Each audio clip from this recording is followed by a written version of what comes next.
오늘 본문에 있는 이 말씀을 가지고 아브라함의 특별한 만남, 아브라함의 특별한 만남이라는 제목으로 하나님의 말씀을 증거하도록 하겠습니다. 오늘 저희가 이제 창세기 18장에 있는 말씀 살펴보는데, 지난주에는 창세기 몇 장을 살펴봤죠? 17장에 있는 말씀을 살펴봤습니다. 제가 지난주에 설교하면서 창세기 15장, 16장, 17장 다 연결이 되어 있다고 했습니까? 아니면 따로 국밥으로 놓는다고 그랬습니까? 예, 다 연결이 되어 있다고 제가 말씀드렸습니다. 마찬가지로 오늘 우리가 읽은 이 창세기 18장도 앞에 15, 16, 17, 18 다 연결되는 말씀이고, 다음 주에는 제가 소돔 고모라가 망하는 그런 말씀을 드릴 건데, 그 소돔 고모라가 망하는 그 얘기 19장까지 이 말씀이 계속해서 연결이 되고 있습니다. 무슨 단어 하나로 연결이 되고 있다고 제가 말씀드렸습니까? 뭐라고 이렇게 두 잔데 기억하세요? 예? 언약이라는 단어를 가지고 우리가 이 말씀이 기억이 된다고 했습니다. 여러분 잘 기억하셔야 됩니다. 여러분 베다니 교회에서 하나님 말씀 들은 사람들은 구약에 있는 내용이 언약이라고 하는 이 고리로 다 연결이 되어 있구나. 여러분 이 사실을 꼭 기억하셔야 됩니다. 아시겠죠? 그래서 여러분 구약 성경을 보시다가 좀 이해를 못하겠다 이렇게 하시면 언약이라는 관점으로 생각을 하시면 이해가 가요. 하나님이 왜 소돔과 고모라를 망하게 했을까? 언약이라는 내용을 가지고 생각하면 이해가 돼요. 그리고 또 하나님께서 오늘 또 말씀을 통해 또 여러 가지 또 말씀하시는 아브라함이 또 이렇게 세 사람의 나그네를 만나는 이야기가 있는데, 그 이야기를 보아서도 우리가 뭐예요? 언약이라는 내용을 가지고 보면 왜 세 나그네가 아브라함을 만났는지, 그리고 아브라함이 그 일들을 통해서 어떤 일들이 일어났는지 그걸 우리가 쉽게 이해해 나갈 수 있다라고 하는 겁니다. 그러니까 여러분 오늘 말씀도 보실 때 언약이라고 하는 내용, 구약 신약이 아니라 언약입니다. 언약이라는 내용을 잘 가슴에 가지고 나아가야지만 이 말씀을 이해해 나갈 수 있다라는 거죠. 창세기 18장은 크게 두 가지의 이야기가 나옵니다. 어떤 이야기가 나오냐면, 첫 번째는 이 사람의 몸을 입고 오신 삼위 하나님이 아브라함을 직접 만나는 사건이 하나 나와요. 우리가 읽은 이 본문의 말씀이 바로 그 내용입니다. 그리고 그 뒤에 나와 있는 그 내용은 어떤 내용이냐면은, 이제 그 아브라함을 만난 그 하나님께서 그 아브라함에게 이전에 했던 약속들이 있어요. 창세기 12장에 15장에 17장에 했던 약속들이 있거든요. 무슨 약속입니까? 두 가지죠. 하나는 뭐니 해도 뭐가 좋아요? 땅이 좋아.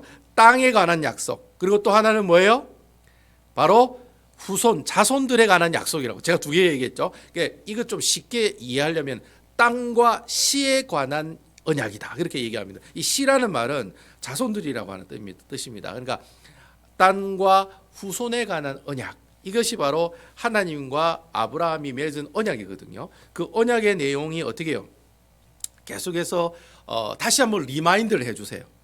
그러니까 이전에 내가 했던 약속 있잖아, 분명히 들어줄게. 그래서 아브라함에게는 어떤 약속을 들어준다고 이야기하실 겁니까? 바로 앞으로 네가 네 태에서 누가 나오겠다고? 이삭이 나오겠다고. 그래서 내년 이맘때, 그 1년이 지나면 누가 생긴다는 거예요? 네 아들이 생길 거라는 거예요. 그런 하나님의 축복의 말씀이 하나가 나오고, 또 하나는 뭐예요?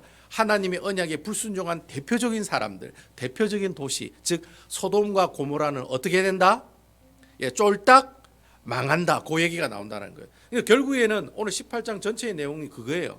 하나님의 언약을 잘 간수한 아브라함에게는 이삭이라고 하는 그런 약속의 은혜의 약속을 하나님께서 주시고, 또 소돔과 고모라처럼 하나님의 언약을 뭐예요? 완전 휴지처럼 생각했던 사람들, 전혀 하나님의 천사들을 대접하지 않았던 사람들, 바로 그런 사람들을 결국에는 소돔 고모라가 불심판을 당해 완전 멸망하게 되잖아요. 그런 심판이 있다라고 하는 내용을 이야기하고 있는 내용이 18장 전체의 말씀에 나오고 있다라는 겁니다. 여러분 가끔 가다가 목사님 언약이 뭐예요? 제가 분명히 설명했는데 언약이 뭐예요? 물으면 잘 모르는 사람이 있어요. 언약은 뭐냐면은 하나님 말씀에 순종하면 복받고 하나님 말씀에 불순종하면 심판받는다. 그게 언약입니다. 아시겠죠? 그게 언약이잖아요. 말씀으로 약속했다는 거잖아요. 뭘 약속했냐? 무엇을 약속했느냐? 하나님이 우리 오집사님이 말씀대로 잘 살면 복 주겠다는 거예요. 근데 하나님 말씀에 불순종하면 우짜하겠다는 겁니까? 그냥 막 탁 이렇게 하겠다는 거예요. 그게 언약이라는 거예요. 무슨 말인지 아시겠죠? 그런 내용이 창세기 18장 내용을 말씀을 통해 우리에게 계속해서 이야기해 주고 계신다라고 하는 겁니다. 아시겠죠? 그래서 이제 창세기 19장에 보면은 결국 하나님 말씀에 불순종한 사람들은 어떻게 된다? 소돔 고모라가 불심판으로 망하는 것처럼 망할 거다. 그 얘기가 다음 주 창세기 19장에 보면 우리에게 이야기해 주고 있다라고 하는 겁니다. 그래서 제가 오늘은 이 언약의 관점으로 바라본 이 말씀으로 오늘 18장을 보는 것이 아니라 그 오늘 앞에 나오는 내용, 즉 아브라함이 새 나그네를 만나는 사건이 나와요. 제가 두 사건이 있다고 그랬죠. 그 두 사건 중에 첫 번째, 아브라함이 세 사람의 나그네를 만나면서 생긴 그 사건의 이야기를 오늘 본문의 말씀을 통해 한번 살펴보자라고 하는 겁니다. 아시겠죠? 도대체 이 세 나그네는 누구이며, 그리고 이 세 나그네를 만난 이 아브라함이 어떻게 변화되고 있는가, 이런 것들을 한번 살펴보자라는 거죠. 그래서 하나님께서 주시는 특별한 영적인 교훈이 있어서 제가 오늘 제목을 아브라함의 무슨 만남?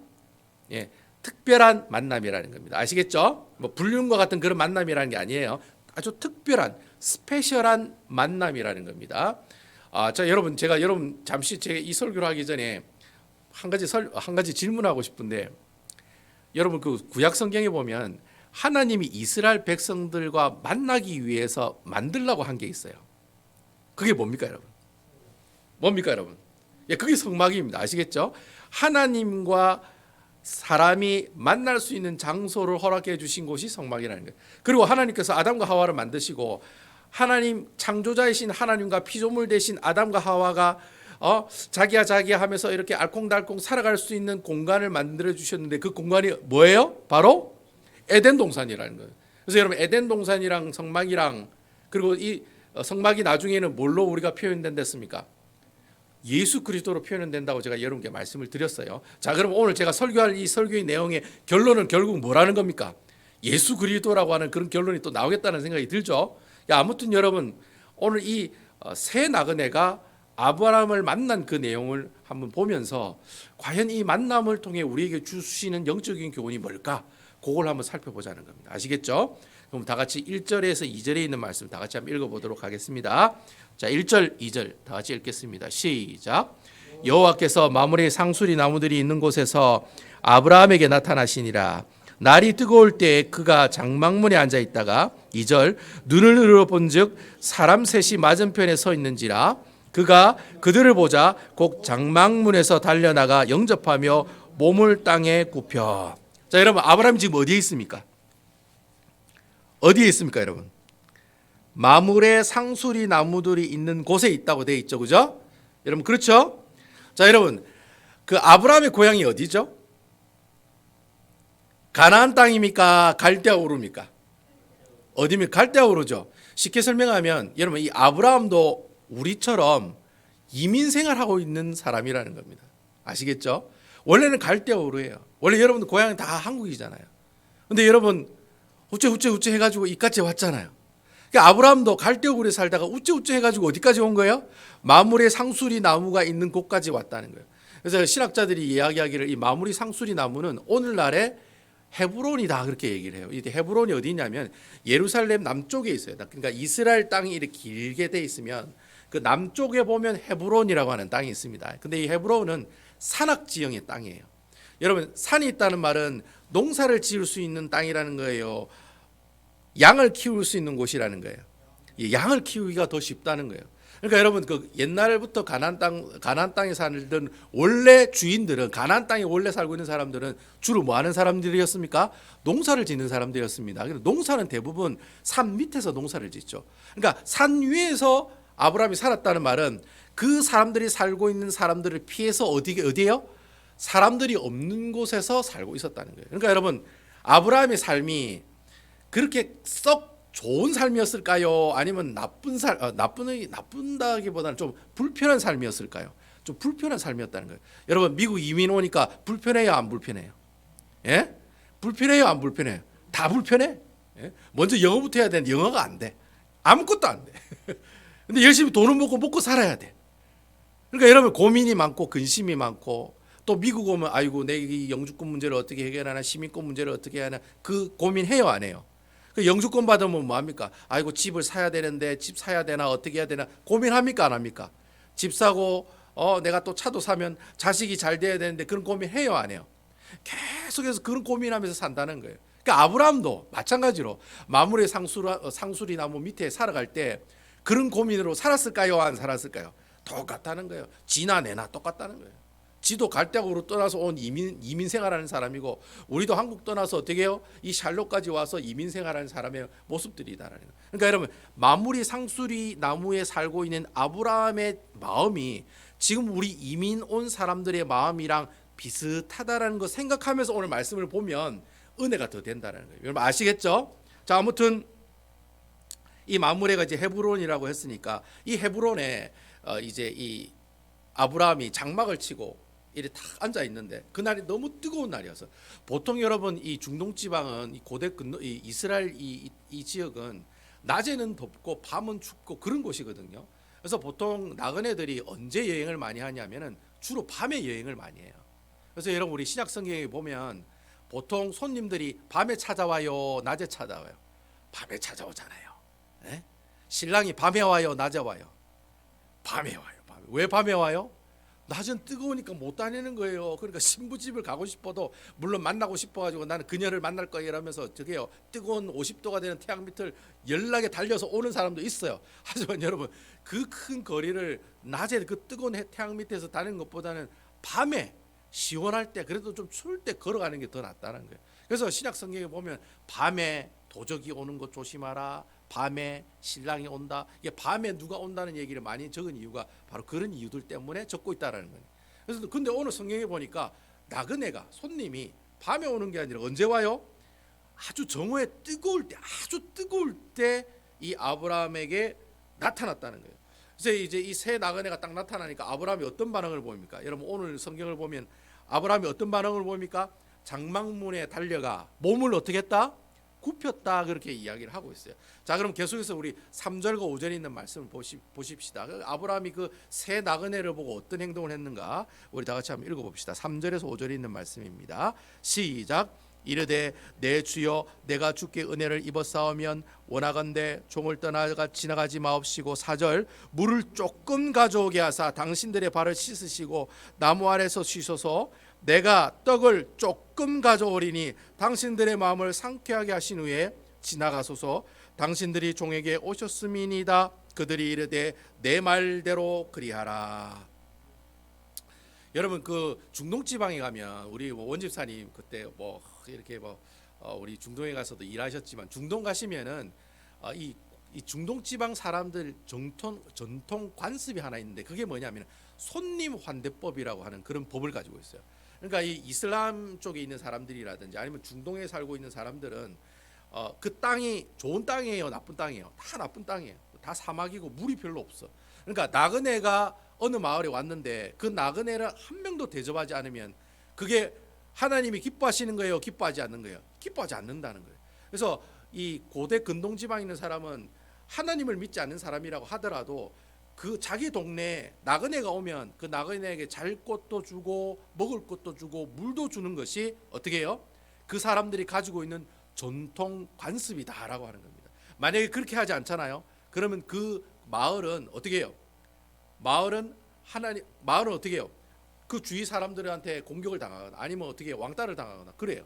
그러니까 누구든지 그 마을에 사는 사람이 나그네가 오면 나그네를 대접하는 것이 그 시대 때 그 살고 있는 그 사람들의 손님 환대법이라고 하는 그런 환대법이라는 거죠. 성경에도 보면 나그네를 대접을 잘 하라고 돼 있어요. 잘 하지 말라고 돼 있어요. 나그네 대접 잘 하라고 돼 있죠. 물 한 그릇 냉수라도 주라고 그러죠. 성경에도 보면 이 나그네를 대접 잘하라고 성경의 곳곳에 그리 이야기를 해놓은 이유가 뭐냐? 바로 이런 손님 환대법, 뭐 또 다른 말로 손님 접대법. 그러니까 자기 집에 손님이 오면 자기 방도 내어주고 자기 물도 내어주고 자기 음식도 내어주는 것이 어떻게 해요? 그 사람들이 꼭 해야 할 관습이다라고 하는 겁니다. 아시겠죠? 그래서 이 아브라함도 동일하게 자신의 장막에 손님이 왔기 때문에 어떻게 해요? 당연히 그 손님에게 자신이 가지고 있는 것들을 어떻게 해요? 하나님 드리고 대접하고 오늘 보니까 물도 조금 발 씻을 물을 주고 여러분 잘 아시다시피 중동 지방 사람들은 다 이런 샌들을 신고 다니잖아요. 뭐 우리 뭐 한국말로 하면 일본 말이지만 쓰레빠 신고 다닌다고 그러잖아요. 그 다 그렇게 샌들을 신고 다니니까 발이 다 더럽잖아요. 모래 때문에. 그래서 발 씻을 물과 손 씻을 물, 사실 물을 먹는 거거든요. 근데 그 먹는 물, 그 소중한 물조차도 어떻게 해요? 손님이 발을 씻고 손을 씻을 수 있도록 내어 드린다는 거예요. 그러니까 물을 드린다, 발 씻을 물을 준다는 말은 그 중동 지방에 그 있는 사람들이 하고 있는 손님 접대 방법 중에서 최고의 접대 방법이라는 거예요. 물은 원래 자기가 마셔야 되는데 그 마실 물조차도 손님에게 드리는 그런 행동을 오늘 우리 이 말씀을 통해 이야기하고 있다는 거예요. 거기다가 음식도 막 아주 융숭하게 대접하는 장면이 나오죠. 자, 계속해서 우리 6절에서 8절에 있는 말씀, 도대체 구체적으로 어떻게 접대하고 있는지 그 내용이 나옵니다. 6절에서 8절에 있는 말씀 다 같이 한번 읽어보겠습니다. 시작. 아브라함이 급히 장막으로 가서 사라에게 이르되 속히 고운 가루 세 스아를 가져다가 반죽하여 떡을 만들라 하고. 7절. 아브라함이 또 가축대에 있는 곳으로 달려가서 기름지고 좋은 송아지를 잡아 하인에게 주니 그가 급히 요리한지라. 8절. 아브라함이 엉긴 젖과 우유와 하인이 요리한 송아지를 가져다가 그들 앞에 차려놓고 나무 아래에 모셔 섬에 그들이 먹으니라. 자, 여러분 6절에서 8절 분위기를 딱 보니까 잔치집 분위기예요, 초상집 분위기예요? 예, 잔치집 분위기죠. 송아지도 잡아, 그리고 엉긴 젖과 우유와 하인이 요리한 송아지를 가져다가 주인에게 드리고 고운 가루 쌀을 가지고 반죽을 해서 떡을 만들고. 여러분 딱 보니까 동네 잔치 딱 분위기 나죠, 그죠? 그러니까 손님이 왔는데 그 손님을 향해서 이 아브라함이 정말 동네 잔치 분위기 같은 모습으로 손님을 대접하고 있다는 거예요. 오늘 성경에 보면 고운 가루 세스아라고 얘기하고 있는데, 여러분 이 세스아는 약 한 20리터 정도 돼요. 20리터, 1리터가 아니라 20리터. 그러니까 여러분 1리터 병이 20개 있다고 생각하면 돼요. 그러니까 여러분 세 사람이 먹기에 많은 곡식이에요, 적은 곡식이에요? 엄청나게 많은 곡식이죠. 사실 쌀 한 줌 요만큼 가지고 밥 지으면 최소한 두 사람 정도는 밥을 먹을 수 있잖아요. 그래요, 안 그래요? 이렇게 한 줌, 두 줌이라면 보통 두 명 정도는 밥을 먹을 수 있잖아요. 근데 그 곡식이 20리터 이상 떡을 만드는 데 사용이 됐다는 거예요. 이 말은 무슨 말이냐면 아브라함이 손님을 대접할 수 있는 자기가 할 수 있는 최고의 순간까지 어떻게 해요? 손님을 대접하는데 신경을 썼다라는 겁니다. 그거 소 잡았다, 염소 잡았다 얘기 안 하고 뭐 잡았다 얘기합니까? 송아지 잡았다고 그래요. 여러분 오늘날에도 송아지 고기가 비싸요, 소고기가 비싸요? 송아지가 비싸요, 그죠? 오늘날에도 송아지가 비싸요. 소고기보다는 송아지 고기가 훨씬 더 비싸요. 옛날도 마찬가지예요. 옛날도 아주 귀한 손님에게는 송아지를 대접하는 모습이 있는데, 특히 그 8절에 보면 엉긴 젖과 우유를 대접했다는 말이 있는데, 여러분 엉긴 젖은 쉽게 설명하면 지금의 그 요거트 말합니다. 요거트, 이거 떠먹는 거 아시죠? 떠먹는 요구르트, 그걸 엉긴 젖이다라고 얘기해요. 여러분 그 당시에 엉긴 젖과 우유는 누가 먹는 음식이냐면 왕이나 귀족이 먹는 음식이었어요. 그러니까 일반 사람들이 먹는 음식이 아니에요. 그거는 주로 아주 부자이거나 아니면 왕에게 드리고 바치는 음식이 바로 요거트랑 우유였다는 거예요. 근데 그 귀중한 것을 누구에게 주는 거예요? 바로 자신의 집에 온 그 나그네들에게 대접을 하고 있다라는 거예요.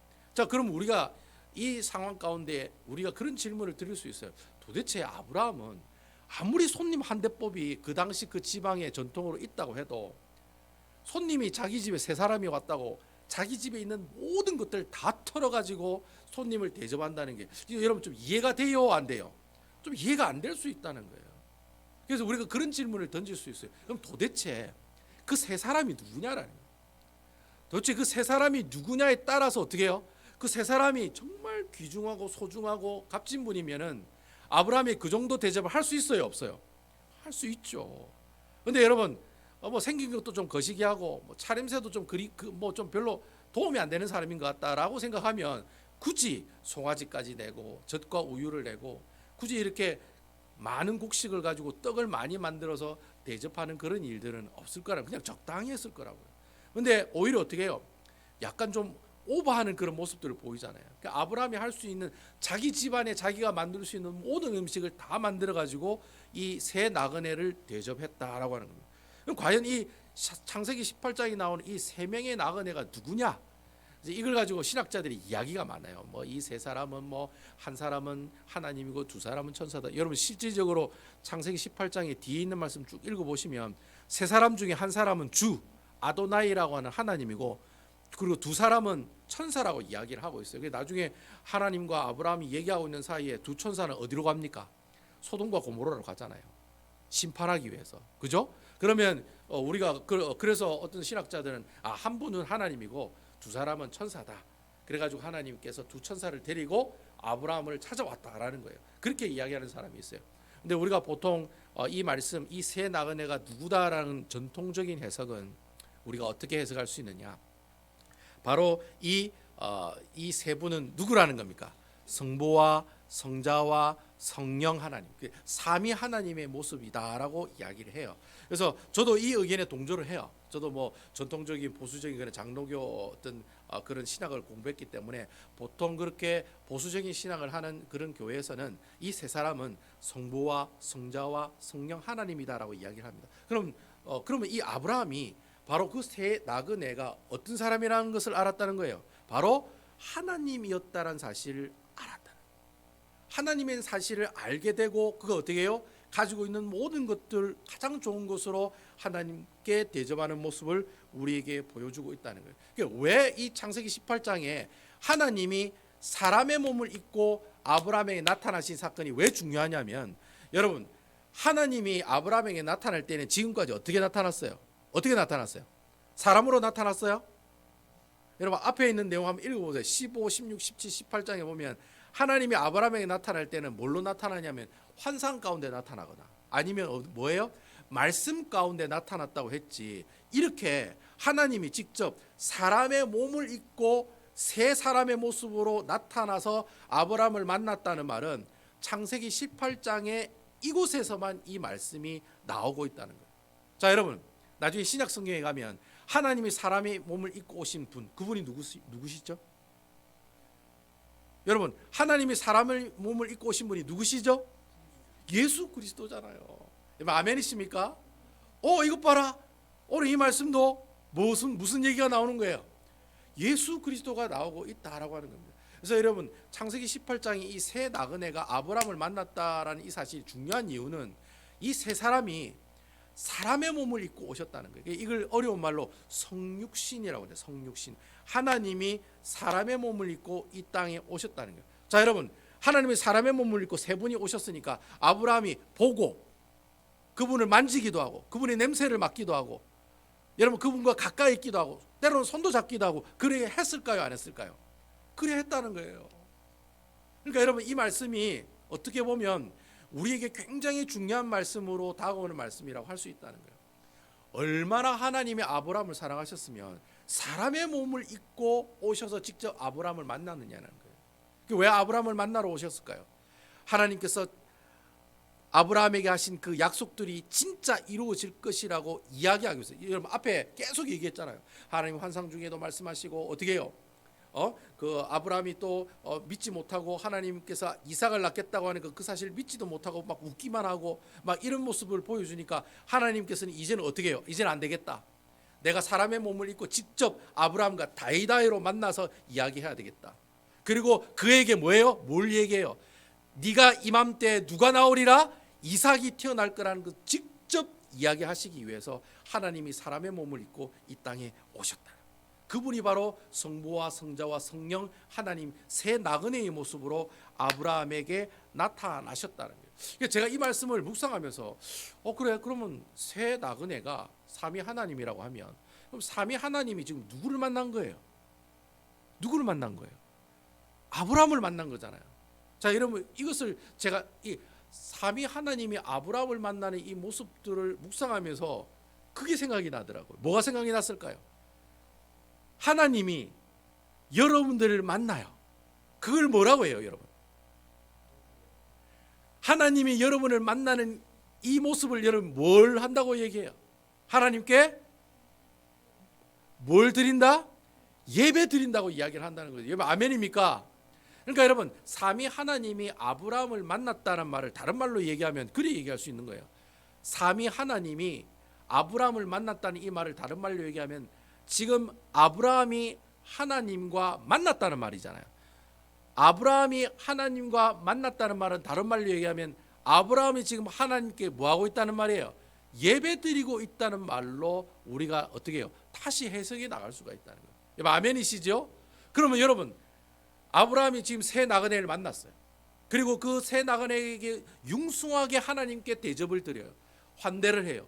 자, 하나님을 만나고 아브라함은 그에 대한 반응을 보여요. 바로 이것이 바로 우리가 드리는 뭐와 같다는 거예요? 예배와 같다라는 거예요. 결국 여러분 하나님 앞에 예배 드리러 온다는 말이 무슨 말이에요? 삼위 하나님이 나그네로 오신 그 삼위 하나님을 어떻게 해요? 여러분들이 뭐 한다는 겁니까? 대접한다는 말이에요. 아멘이시지요? 대접한다는 거예요.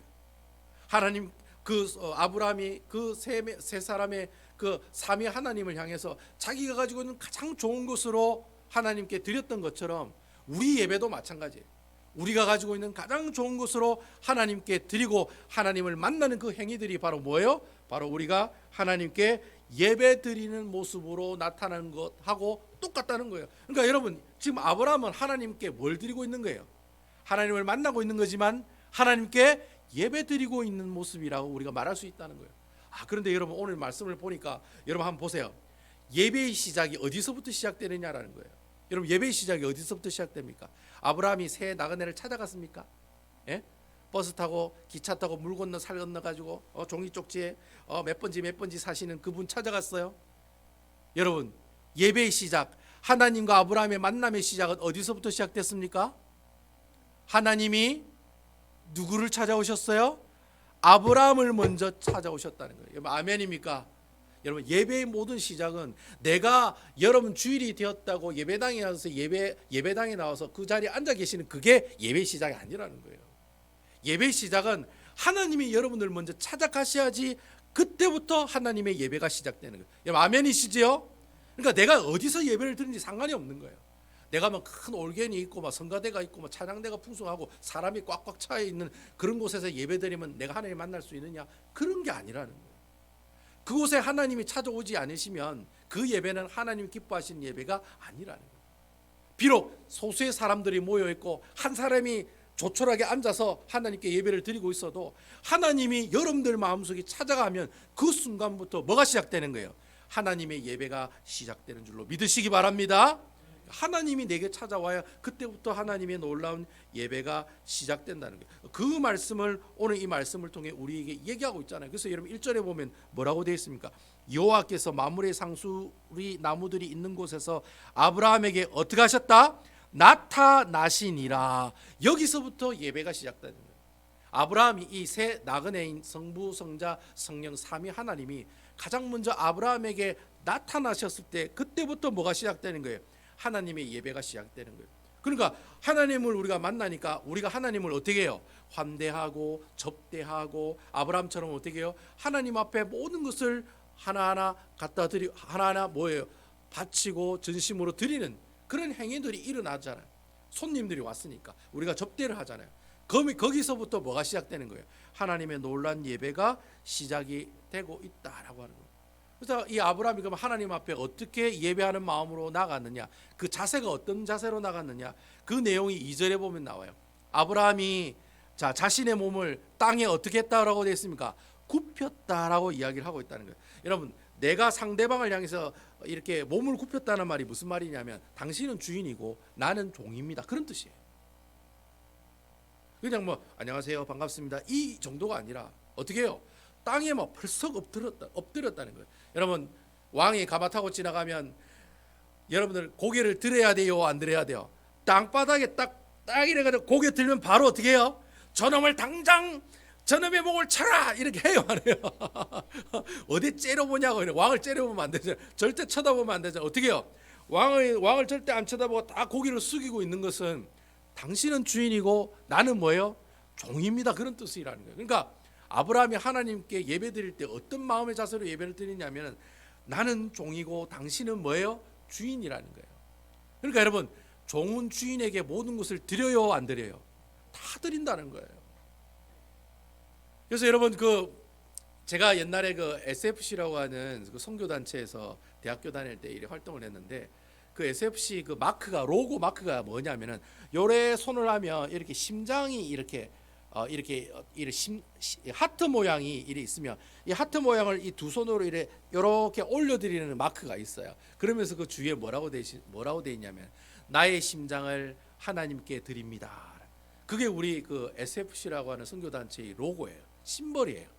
여러분, 내 마음을 주님께 드립니다. 내 심장을 주님께 드립니다. 어떤 상황일 때 내 마음을 주님께 드릴 수 있습니까? 그분이 주인이고 나는 종입니다라는 생각을 가지고 있는 사람만이 어떻게 해요? 내 심장을 그대에게. 여러분 그러잖아요. 여러분 사랑하는 사람이 생기면 어떻게 해요? 내 심장을 그대에게 이러면서 막 나가잖아요. 그와 마찬가지로 그분이 주인이시고 내가 종이면 내가 가지고 있는 건 모든 것 드려도 아깝지 않다는 거예요. 그런 심벌 마크가 있었어요. 아마 이 마크가 아마 미국의 이제 칼빈 신학교에 있는 로고 마크를 이제 본따가 만든 건데, 칼빈 신학교라고 하는 그 학교의 로고가 그런 로고예요. 이래 두 손이 있으면 하트 모양이 이래 있어. 그 하트, 나의 마음을 당신께 드립니다. 이게 그 학교의 심벌 마크예요. 그 마찬가지로 여러분 우리는 지금 예배를 드릴 때 이 땅바닥에 엎드려서 예배를 드리진 않아요. 여러분 요즘 예배 드릴 때 땅바닥에 엎드려가 예배 드립니까 안 드립니까? 그런 데가 어디 있어요? 그 절에 가면 그래. 절에 가면 그래야지. 절에 가면. 근데 여러분 우리가 하나님 앞에 예배 드리는데 땅바닥에 몸을 굽혀 예배 드리진 않잖아요. 그럼 우리가 땅바닥에 이렇게 아브라함처럼 우리의 몸을 굽혀 예배를 드리는 행위가 뭐냐? 바로 우리의 몸은 그렇지 않아도 우리의 마음은 어떻게 해요? 하나님 앞에 모든 것을 드리는 그 행위가 바로 우리가 하나님 앞에 예배 드리는 우리의 자세다라고 하는 겁니다. 결국 여러분 우리가 하나님께 예배를 드릴 때는 나는 종이고 당신은 주인입니다. 고로 내 모든 것들 주님 앞에 드립니다. 이런 마음으로 하나님께 예배를 드리는 사람이 바로 하나님께서 기뻐하시는 예배를 드리는 아름다운 모습들이다라고 하는 거예요. 결국 여러분 내 삶의 주인이 주님입니다라고 생각하는 그 사람이 하나님께 그래 예배를 드려. 그러면 그 사람의 삶의 모습들이 변화가 될까요? 안 될까요? 바뀔까요? 안 바뀔까요? 하나님 앞에 전심으로 예배드려서 주님을 만나고 주님과 교통하는 사람은 그의 모든 삶이 변화가 될까요? 안 될까요? 당연히 변화가 되죠. 말도 변하고 행동도 변하고 생각도 변하고 다 바뀌는 거예요. 근데 안 바뀌어. 안 바뀌는 사람이 있어요. 그럼 그 사람은 어떤 사람인 거예요? 진짜 주인 되신 주님을 만나지 못한 사람이라는 거예요. 내가 절대적인 그 주님을 만나면 어떻게 해요? 내가 몸을 굽혀 그 주인에게 내 모든 것들을 다 이렇게 드리는 것처럼 우리의 마음도 드리는 그 사람의 삶의 모습은 어떻게 해요? 내가 살아가는 모든 삶의 주인은 주님이시다는 거예요. 내가 결정하는 모든 결정의 주인은 누구예요? 주님이라는 거예요. 내가 선택하는 모든 선택의 기준이 누구예요? 주님이라는 거예요. 내가 좋아하고 내가 싫어하는 모든 기준이 누구라는 거예요? 예수 그리스도라는 거예요. 뭐니 해도 돈이 최고입니다, 목사님. 돈 가지고 결정해야 됩니다. 그게 아니라는 거예요. 이게 하나님께서 기뻐하시냐, 이게 하나님께서 기뻐하지 않느냐의 모든 기준은 뭡니까? 바로 우리가 하나님께 드리는 내 삶의 주인이 주님이시다라는 사실을 항상 마음에 염두에 두고 그 마음을 가지고 예배드리는 사람이 참된 예배자의 모습이요. 그렇게 살아가는 사람들이 바로 하나님께서 기뻐하시는 삶을 살아가는 모습들이다라고 하는 거예요. 그러니까 아브라함은 이렇게 하나님과 이 성부, 성자, 성령, 삼위 하나님과 만나는 이 특별한 만남을 통해서 어떻게 해요? 자신이 가지고 있는 모든 것들을 주님께 드리는 그런 예배의 모습들을 우리에게 보여주고 있다라고 하는 겁니다. 제가 이 말씀을 보면 좀 재밌는 내용이 있더라고요. 이거 무슨 내용이 재밌냐면은 여러분 6절을 보면은 당신이 우리 집에 계속 거하시면 당신에게 음식을 많이 준다고 돼 있어요? 조금 준다고 돼 있어요? 6절 한번 보세요, 여러분. 6절 보시면 조금 준다고 돼 있어요? 많이 준다고 돼 있어요? 예? 6절이 아니라 그 앞에 보시면은 4절입니까? 4절 그리고 5절 보시면 물을 조금 가져오게 하고, 그다음 또 여러분 5절에 보면 내가 떡을 조금 가져오려니, 다 조금이라고 돼 있죠.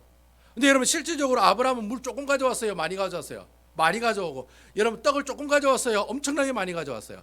엄청나게 많이 가져왔다는 거예요.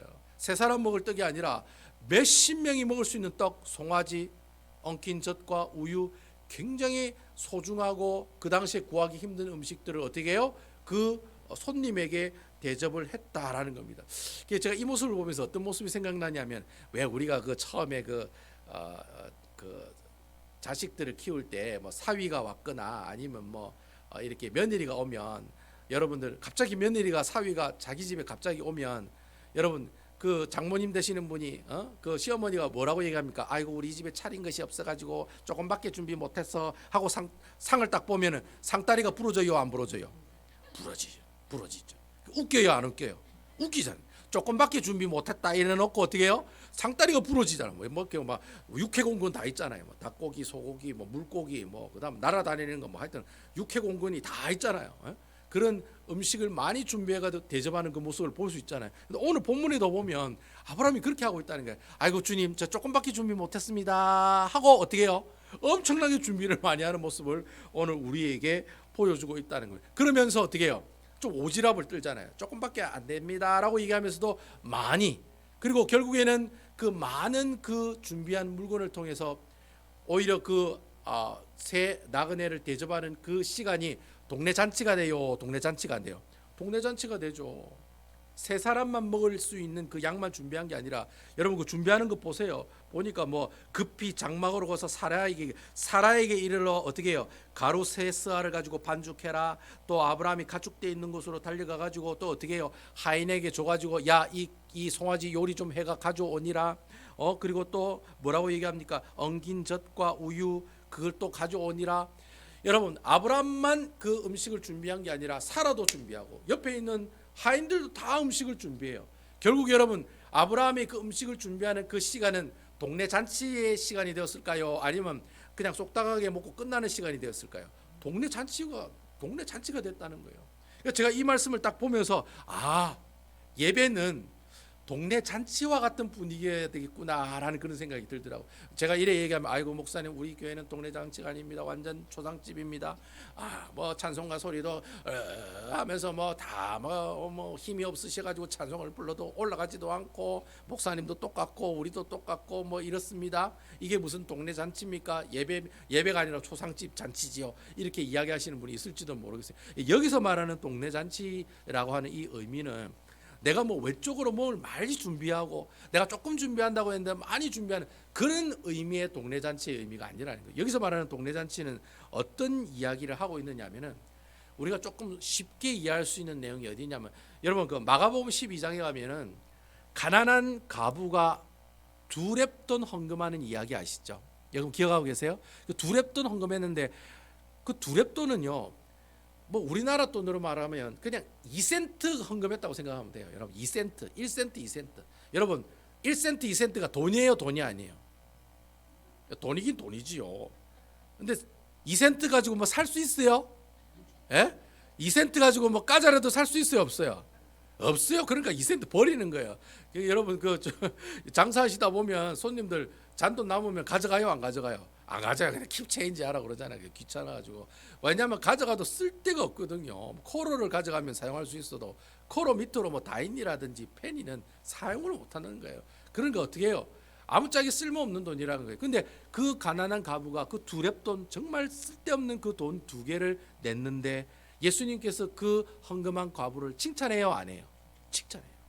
왜 칭찬해요? 헌금을 많이 해서 칭찬해요? 무엇을 칭찬해요? 그 마음을 칭찬하시더라는 거예요. 아멘입니까? 과부가 무슨 마음으로 헌금했을까요? 주께서 내게 주신 은혜는 너무 많은데 내가 드릴 것은 이것 두 개밖에 없습니다. 정말 부족하고 정말 작은 금액입니다. 죄송합니다 주님 하고 주님께 드리는 그 헌물, 그 마음을 하나님께서 기뻐하셨다는 거예요. 그러니까 여러분 주님께 다 드리고도 부족하고 참으로 적은 금액입니다라는 그런 부끄러운 마음을 가지고 헌물을 한 그 과부의 마음을 칭찬하셨지, 과부가 돈을 많이 넣네 적게 넣네 그거 가지고 칭찬한 게 아니라는 거예요. 여러분 무슨 말인지 아시겠죠? 결국 여러분 아브라함이 조금 준비한다고 해서 많이 준비한 것은 그가 물건을 많이 준비한 것 때문에 동네 잔치가 된 것이 아니라 아브라함도 똑같은 마음이라는 거예요. 내가 이 성부와 성자와 성령 하나님을 통해 받은 은혜가 너무 크기 때문에 내가 드리는 것은 조금입니다. 그 아브라함은 조금입니다라고 하나님께 드렸는데 그게 뭐가 된 거예요? 동네 잔치가 되고 말았다는 거예요. 그래서 여러분 예배라는 것은 뭐가 중요하다는 거예요? 하나님 앞에 드리는 우리 마음이 중요하다는 거예요. 아멘이시죠? 우리 교회는 성가대도 없어요. 우리 교회는 멋있는 찬양대도 없어요. 우리 교회는 뭐 아주 비싼 뭐 피아노도 없어요. 오르간도 없어요. 그렇기 때문에 우리 교회 예배는 은혜가 안 돼요. 여러분 이런 얘기가 나와야 돼요, 안 나와야 돼요? 그런 얘기가 나올 수가 없다는 거예요. 하나님께서는 우리가 가지고 있는 그런 외적인 모습으로 그 예배를 받으시고 기뻐하시고 그 예배를 통해 하나님께 기뻐하시는 그런 분이 아니시라는 거예요. 우리 하나님은 여러분들이 뭘 보시는 거예요? 그 마음을 보시는 거예요. 아이고, 제가 받은 은혜가 너무 큰데, 아이고, 주님께 드리는 헌물이 이것밖에 안 됩니다. 참 죄송스럽습니다라는 그 마음을 가지고 주님 앞에 나오는 그 예배, 그 예배를 하나님께서 어떻게 하신다는 거예요? 받으시고 연락하신다는 거예요. 내가 가지고 있는 마음의 상처, 참으로 상처받은 그 갈대와도 같은 그런 상한 심령을 가지고 오는 그 사람의 예배를 하나님께서 기뻐하시고 받으신다는 거예요. 주님, 제가 드릴 거 아무것도 없네요. 행복한 마음도 아니요, 상한 마음이요, 상처받은 심령밖에 없는데 그래도 이 마음 들고 주님 앞에 나옵니다. 그래도 받은 은혜가 있는데 그 은혜가 너무 고마워서 그래도 드릴 게 이것밖에 없지만 주님께 이것 드립니다 라고 드리는 그 예배가 무슨 예배가 되는 거예요? 동네 잔치가 된다는 거예요. 여러분 아멘이시지요? 그러니까 여러분 우리 드리는 하나님께 드리는 이 예배가 동네 잔치가 되는 역사가 나타날 줄로 믿으시기 바랍니다. 아이고, 우리 교회는 왜 이래? 이게 아니라는 거예요. 한 사람이 예배를 드려도 그런 마음을 가지고 주님 앞에 예배를 드리면 그 예배가 어떤 예배가 되는 거예요? 천국 잔치와 같은 그런 예배가 될 수 있다라는 거예요. 저는 오늘 이 아브라함이 새 나그네, 즉 성부와 성자와 성령 하나님을 만나는 이 만남을 통해서 여러분들이 예배라는 것은 하나님을 만나는 것이구나. 여러분 누가 물어보면 그렇게 얘기하세요. 예배가 뭡니까? 뭐 그냥 교회 예배당 가서 예배드리고 뭐 헌금 내고 밥 먹고 오는 게 그게 예배면 그게 아니라는 거예요. 여러분 분명하게 이야기하고 가르쳐 주세요. 예배는 하나님과 만나는 게 예배야. 아멘이시죠? 그러면 그 하나님을 내가 어떻게 만나야 돼요? 아브라함이 몸에 땅을 굽혔던 것처럼 내 마음, 이 마음은 전심을 다해서 주님 앞에 어떻게 해요? 예배를 드리라는 거예요. 헌금을 많이 가져오라는 게 아니라 사람이 많아져야 된다는 게 아니에요. 내가 가지고 있는 그 마음, 내 삶의 주인이 주님이십니다라고 하는 그 마음을 가지고 하나님 앞에 예배당 자리에 예배를 드리면 그때 하나님께서 그 예배를 기뻐하시고 받으신다라고 하는 거예요. 그리고 여러분 마지막으로 여러분들이 가지고 계시는 그 작은 마음, 내가 주님께 받은 은혜가 너무 많은데 내가 예수님의 십자가의 구원의 은혜로 죄 없다 하시고 의롭다 하시고 하나님과 원수된 것을 어떻게 해요? 사랑하는 아들이라고 얘기해 주시고 죽고 부활하심으로 우리에게 부활의 산소망과 영생을 주셨잖아요. 5가지 구원의 은혜. 그거 생각하면 내가 참으로 그 은혜를 생각하면 내가 이 자리에 그 은혜를 생각하면 주님께 드리는 이것은 너무 적은 금액이고 적은 마음입니다. 그런 마음을 가지고 하나님 앞에 예배를 드리러 오면 그 예배가 어떤 예배가 된다는 거예요? 천국 잔치와 같은 그런 풍성한 예배로 하나님께 영광과 감사를 돌릴 수가 있다는 거예요. 아멘이시죠? 그러니까 여러분 예배 드리는 게 하나님의 만남이요, 만난 그 하나님께 대접해 드리는 것이 바로 예배요. 우리 예배자의 자세는 항상 하나님 앞에 삶의 주인은 주님이시요 나는 종이고 주님은 주인입니다. 그런 마음을 가지고 드리는 그 예배가 하나님 기뻐하시는 예배고, 또 우리가 드리는 그 예배가 주의 주신 은혜가 너무 크니까 내가 드리는 거 이거 조금밖에 안 됩니다. 드리지만 그 적은 금액을 하나님께서 기뻐하시고 그 예배를 무엇으로 변화시켜 준다는 거예요? 천국 잔치로 바꿔주신다는 거예요. 제가 이 말씀 들으면서 목사가 좀 그런 게 있어요. 예배가 좀 그렇고 설교하는 막 주무시고 이런 막 상처받고 아이고 이게 뭐 하나님 기뻐하시겠냐, 그게 아니라는 거예요. 지금부터 여러분 오늘부터 이 아브라함과 이 새 나그네의 만남, 이 하나님과의 만남을 통해서 예배에 대한 생각을 다 바꾸셨으면 좋겠어요. 하나님 만나는 게 예배구나. 그 예배자의 자세는 하나님은 주인이시고 나는 종이구나. 이런 마음 들고 오면 하나님 기뻐하시는구나. 그리고 주의 받은 은혜가 너무 큰데 내가 조금 가져와도 하나님 기뻐하시고 어떻게 해요? 천국 잔치로 만들어 주시는구나. 저는 우리 배단위 교회 성도 여러분들이 예배 드릴 때마다 이런 경험을 하는 역사가 있으시기를 주님의 이름으로 축원을 드리겠습니다. 그래서 여러분 예배 드릴 때마다 그래 내가 드린 거 이밖에 없지만 이것으로 하나님께서 이렇게 사용하시고 기뻐하시고 천국 잔치 만들어 주시는구나. 아멘 할렐루야 감사합니다. 그런 감사하는 마음으로 늘 하나님께 예배를 드림으로 하나님께서 부어주신 큰 은혜로 감사 기뻐하며 살아가는 아름다운 우리 배다니 교회 성도 여러분들 다 되시기를 주님의 이름으로 축원드리겠습니다.